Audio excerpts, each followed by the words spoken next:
Right now, somewhere in your house, your phone is buzzing. You pick it up. Nobody important. You put it down. You feel a small, strange ache you can't quite name. It isn't hunger. It isn't tiredness. It's something older than both. But the real answer is far stranger than you think. For most of your life, you've been told loneliness is a feeling, a mood, something you shake off with a good night's sleep or a busy weekend. That's wrong. Loneliness isn't a mood, it's a warning system, and it might be the oldest, most dangerous alarm your body has ever built. Go back 300,000 years. Your ancestors are standing at the edge of a firelit clearing. The group is 20, maybe 30 people. That's it. That's the whole world. There's no wandering off, no solo camping trip through the savannah. A human alone back then was a human about to die. Not eventually. Soon. Predators moved in packs. Hunts required hands. Even childbirth needed help. Alone meant unprotected, unfed, and unwarned when danger came. So evolution did what it always does. It built a punishment for the thing that could kill you. Hunger punishes you for not eating. Thirst punishes you for not drinking. And loneliness, it turns out, punishes you for being unprotected. It's not a coincidence that it feels physically painful. It's not supposed to feel gentle. It's supposed to feel like an emergency. Here's where it gets strange. Your brain never got the memo that the world changed. You can live in a city of 9 million people and still feel catastrophically alone. You can have 400 followers and 0 people who'd notice if you disappeared for a week. Your ancestors never had that gap. For them, physical proximity and real connection were the same thing. If you were near your tribe, you were safe. If you were near your tribe, you belonged. Today, those two things have split apart, and your nervous system hasn't caught up. This is where a psychologist named John Cacioppo spent decades of his career. Cacioppo studied loneliness the way cardiologists study heart attacks. He found that chronic loneliness doesn't just feel bad. It raises cortisol. It disrupts sleep. It weakens the immune system in ways that mirror actual physical threat. Your body, when it's lonely, behaves as if it's under attack. Because for most of human history, it was. Think about that for a second. Isolation doesn't just make you sad. It makes your body defensive, vigilant, on alert for danger that, in Cacioppo's research, participants reported seeing even when it wasn't there.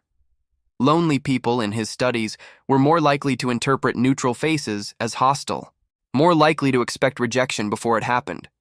The ancient alarm doesn't just warn you, it rewires how you see the world while it's ringing. Why would evolution build something so uncomfortable? Because comfort was never the goal. Survival was. A researcher named Julianne Holt-Lunstad decided to ask a blunt question. Does loneliness actually shorten your life, or does it just feel like it does? She combined data from more than 300,000 people across dozens of studies. Her conclusion made headlines around the world. Chronic loneliness was linked to a mortality risk comparable to smoking 15 cigarettes a day, comparable to obesity, worse, in her analysis, than physical inactivity. Read that again. Being alone, in a statistical sense, can be as dangerous as a pack-a-day habit. Your body isn't exaggerating when it screams at you to reconnect. It's using the only volume it has left. But here's the twist. The part that changes everything you thought you knew about being alone. Loneliness isn't actually about how many people are around you. It's about how many of them truly see you. You can stand in a packed room and feel like a ghost. You can sit in an empty apartment on a video call with your oldest friend and feel completely held. Researchers call this the difference between social isolation and perceived isolation. One is a head count. The other is a feeling of being known, and it's the second one that your ancient alarm system actually tracks. This is why a crowded party can feel lonelier than a quiet dinner with one person who gets you. Your ancestors weren't wired to count heads around the fire. They were wired to know who would notice if they went missing. Quantity was never the metric. Depth was. There's a study that's been running longer than almost any study in the history of psychology. It started in 1938 at Harvard, and it's still going today. Researchers, most recently led by psychiatrist Robert Waldinger, have tracked hundreds of men for over 80 years. Following their health, their careers, their marriages, their friendships, they wanted to know out of everything what actually predicts a long, healthy, happy life. It wasn't wealth, it wasn't fame, It wasn't even how much exercise people got. The single strongest predictor of health and happiness at 80 was the quality of a person's relationships at 50. Not the number of relationships, the quality. Waldinger has said in talk after talk that good relationships don't just make life more pleasant. They keep your brain sharper and your body healthier for longer. The ancient alarm, it turns out, was pointing at the right thing the entire time. So why does modern life feel so lonely if we're more connected than ever? Because connection got outsourced. You can text someone for years without ever really seeing them. You can watch someone's entire life through a screen and know nothing about how they're actually doing. Your ancestors couldn't fake closeness. If you sat by the fire with someone, you saw their face. You heard their voice crack.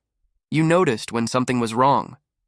Modern communication stripped away almost all of that and kept only the smallest slice, and your brain has learned to treat the slice as if it were the whole meal. It never quite satisfies. It was never designed to. This is why scrolling through a feed full of friends can leave you feeling worse, not better. You're getting the signal that people exist, without the deeper signal that you matter to them. It's like eating the smell of food instead of the food itself. Your body registers that something happened, but the hunger doesn't go away. Here's the part that should genuinely unsettle you. Your brain cannot always tell the difference between rejection and physical pain. A researcher named Naomi Eisenberger ran brain scans on people while deliberately excluding them from a simple ball-tossing game. The regions that lit up during social exclusion were the same regions that activate during physical injury. Being left out doesn't just feel like pain. To your brain, it partly is pain. That old blunt alarm system doesn't distinguish between a broken bone and a broken friendship. Both mean, to your ancestors, the same thing: vulnerability, exposure, danger. Knowing this changes how you should treat the ache. That heaviness after a canceled plan, the sting of being left out of a group chat, the quiet dread of an empty weekend, none of that is weakness. It's a 300,000-year-old alarm doing exactly what it evolved to do. It's not broken, it's ancient. And once you know it's ancient, you can stop fighting it and start listening to it. The alarm isn't telling you to get more followers. It's not telling you to fill your calendar with acquaintances. It's telling you to find the people who would notice if you went missing. It's telling you to sit across a table from someone and actually look at them. It's telling you that the tribe your ancestors couldn't survive without is the same tribe you were never built to live without either. So tonight, when the notification buzzes and you feel that small, strange ache, you'll know exactly what it is. It isn't your phone. It isn't your schedule. It's the oldest part of you, standing at the edge of a fire-lit clearing, checking to see who's still there. And the real answer isn't strange at all. It's the most human thing about you.